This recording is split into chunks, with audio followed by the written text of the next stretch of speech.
வாங்க எல்லாரும் எப்படி இருக்கீங்க? நல்லா இருக்கீங்களா? இன்னைக்கு நம்ம வீட்ல சன்னா மசாலா தான் செய்ய போறோம். அதுவும் வந்து ஹோட்டல் ஸ்டைல்ல சூப்பரா இருக்கும். அதுக்கு நான் நைட்டே ஊற வச்ச வெள்ளை மூக்கடலை, அப்புறம் பட்டாணி ரெண்டையும் குக்கர்ல ஒரு 4-5 விசில் விட்டு நல்லா வேக வச்சுட்டேன். இது அப்படியே ஒரு பக்கம் இருக்கட்டும். இது எப்படி செய்ய போறோம்னு பார்க்கலாம். இப்போ நான் வந்து அதுக்கு 2 பெரிய வெங்காயம் வெட்டி வச்சிருக்கேன், 2 தக்காளி, அப்புறம் இஞ்சி பூண்டு. இந்த இஞ்சி பூண்டையும் நம்ம பேஸ்டா அடிச்சுக்கணும். அதே மாதிரி வெங்காயத்தையும் நான் மிக்சியில போட்டு அடிச்சுக்க போறேன், தக்காளியும் மிக்சியில போட்டு அடிச்சு தான் செய்ய போறேன். எப்படி செய்யறதுன்னு பார்க்கலாம். இப்போ வாங்க.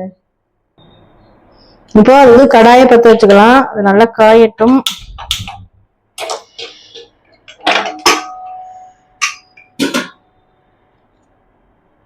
பாருங்க, இஞ்சி வெங்காயம் எல்லாமே இந்த மாதிரி அடிச்சு கொண்டு வந்துட்டு, தக்காளியும் நல்ல ஒரு பேஸ்டா அடிச்சிட்டேன். தக்காளியும் இப்படி அடிச்சு போடுறப்ப நல்ல கலர்ஃபுல்லாகவும் இருக்கும், டேஸ்டாகவும் இருக்கும். அப்புறம் நம்ம எப்பயும் தாளிக்கிற அதே கடலை எண்ணெயை ஊற்றிடலாம்.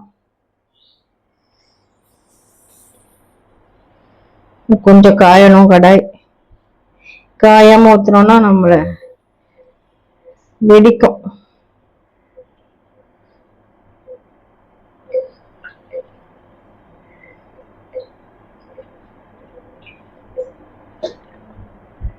போதும். சோம்பு போட்டு தான் தாளிக்க போறேன்.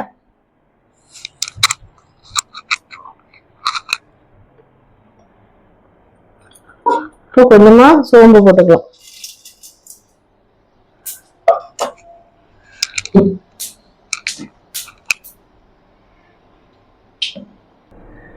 இப்போ இதுல என்ன மசாலா போறேன்னா, இது வந்து கரம் மசாலா 1 ஸ்பூன். இது வந்து சிக்கன் 65க்கு போடுற மசாலா. இது வந்து நல்ல கலர்ஃபுல்லாகவும் இருக்கும், அதே நேரம் வாசனையாகவும் இருக்கும்.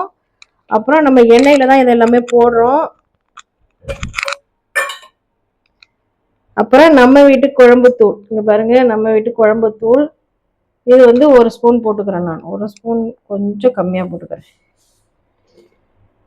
போதும். இப்போ எல்லாத்தையுமே நான் எண்ணெயில போட்டேன். எண்ணெயில போட்டு அது வந்து அந்த பச்சை ஸ்மெல்லாம் இதுல போயிடும். இப்படி வதக்குறப்போ அது வந்து ஒரு நல்ல ஒரு வாசனையும் கொடுக்கும். அதுக்குதான் இப்படி போடுறது. அடுத்தது இஞ்சி பூண்டு பேஸ்ட், அதையும் போட்டுடலாம். அப்புறம் வெங்காயம்,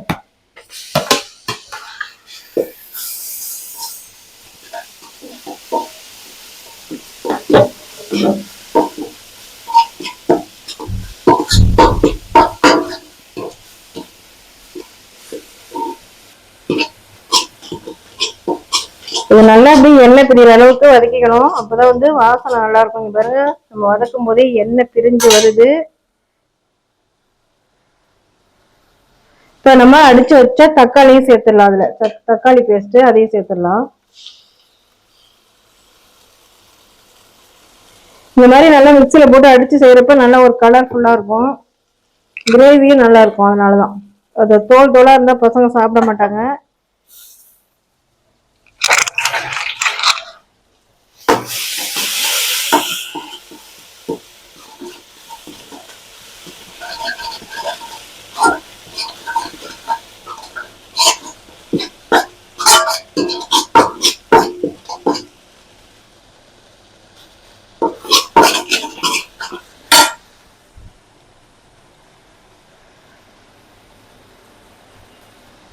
இப்ப நம்மளோட கருவேப்பிலையை சேர்த்துடலாம் அதுல.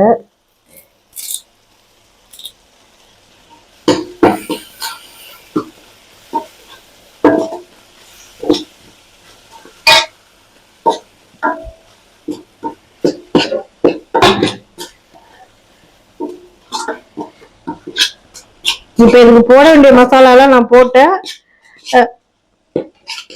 வந்து தனி மிளகாய், குழம்பு மிளகாய் தூள்.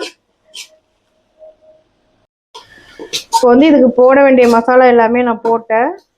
கரம் மசாலா தூள் வந்து 1 ஸ்பூன் போட்டேன்னா, அப்புறம் 65 மசாலா. அது எதுக்கு போடுறேன்னு கேட்டிங்கன்னா, அது ஒரு நல்ல வாசனை, அப்புறம் கலர் கொடுக்கும் நம்மளோட கிரேவிக்கு, அதுக்காக தான். இப்போ வந்து வேக வச்ச பட்டாணி, இது தண்ணியோட சேர்த்துடலாம். அதில் இருக்க தண்ணியே போதும். பட்டாணி எதுவும் நல்லா வெந்திருக்கு. இங்கே பாருங்க, நல்லா குழைய வெந்துடணும். இந்த மாதிரி நைட்டே ஊற வச்சேன் நான், இப்போ காலையில் தான் செய்கிறேன். ஒரு 7-8 மணி நேரம் ஊற வச்சாதான் இது நல்லா மசிஞ்சு வரும். இப்போ இதுக்கு தேவையான அளவு உப்பு போட்டுடலாம். இப்போ கடைசியாக இதுக்கு இன்னொரு பொருள் சேர்ப்பேன், அது லாஸ்ட்டில் என்னன்னு சொல்கிறேன். அதை சேர்க்குறப்ப தான் கிரேவி இன்னும் சூப்பராக இருக்கும். இது அப்படியே கொதிச்சுக்கிட்டே இருக்கணும். இப்போ நம்மளோட கிரேவி ஒரு பக்கம் கொதிச்சுட்டு இருக்கு. இப்போ கடைசியாக ஒரு பொருள் சேர்க்க போகிறேன்னு சொன்னேன், அது என்னன்னு காமிக்கிறவாங்க. இங்கே பாருங்கள், கோதுமை மாவு 1 ஸ்பூன், அப்புறம் வந்து கடலை மாவு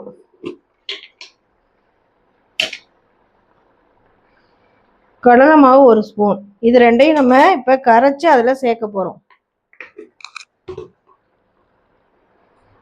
இது ரெண்டையும் கரைச்சி சேர்க்குறப்ப நம்மளோட கிரேவி வந்து ரொம்ப திக்காயிடும். கிரேவி வந்து இங்கே பாருங்க, நல்லா எண்ணெய் கக்கி சூப்பராக வந்துட்டு இருக்கு. எண்ணெயெல்லாம் பிரிஞ்சு வருது பாருங்க, இந்த மாதிரி பிரிஞ்சு வரணும்.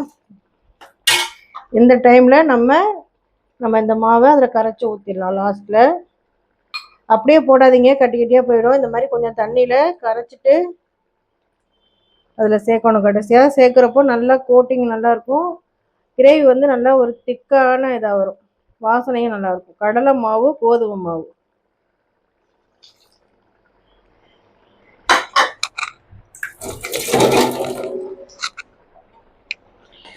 இது போட்ட உடனே இப்போ பாருங்கள், கிரேவி டக்குன்னு திக்காயிடுது பாருங்கள். கோதுமை மாவு போடுறப்ப நல்ல ஒரு வழவழப்பாக நல்லாயிருக்கும். ஹோட்டலில் செய்கிறப்போ தள்ளுவண்டி கடையில் கூட இந்த மாதிரி தான் மாவு கரைச்சி ஊற்றி தான் அவங்களும் ரெடி பண்ணுறாங்க. முன்னாடி எப்படி இருந்தது, இப்போ எப்படி இருக்குது பாருங்கள். 5 நிமிஷத்தில் கிரேவி ரெடி ஆகிட்டு. இப்போ இதில் உப்பு எப்படி இருக்குன்னு பார்த்துக்கலாம். அடுத்தது சப்பாத்தி செஞ்சு, சப்பாத்திக்கு பூரிக்கு எல்லாத்துக்குமே இது சூப்பராக இருக்கும். உங்களுக்கு சப்பாத்தி பிடிக்குன்னா சப்பாத்தி இல்லை பூரி ஏதோ ஒன்று செஞ்சு அது கூட வச்சு சாப்பிடுங்க. இப்போ நம்ம லாஸ்ட்டாக இதுக்கு மேலே கொத்தமல்லி தழை போட்டுடலாம்.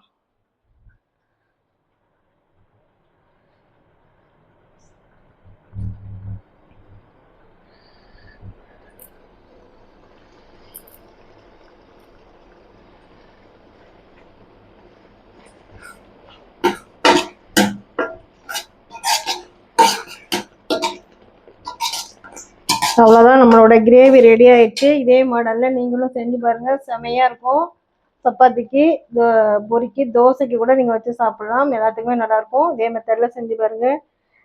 டாடா, பாய்.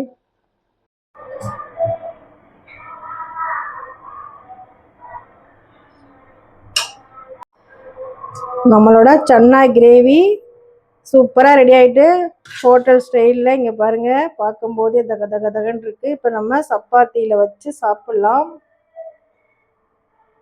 நம்மளோட சப்பாத்திக்கும் சன்னா கிரேவிக்கும் சூப்பராக இருக்குது பாருங்கள். இதே மெத்தட்லேயே நீங்களும் செய்யுங்க.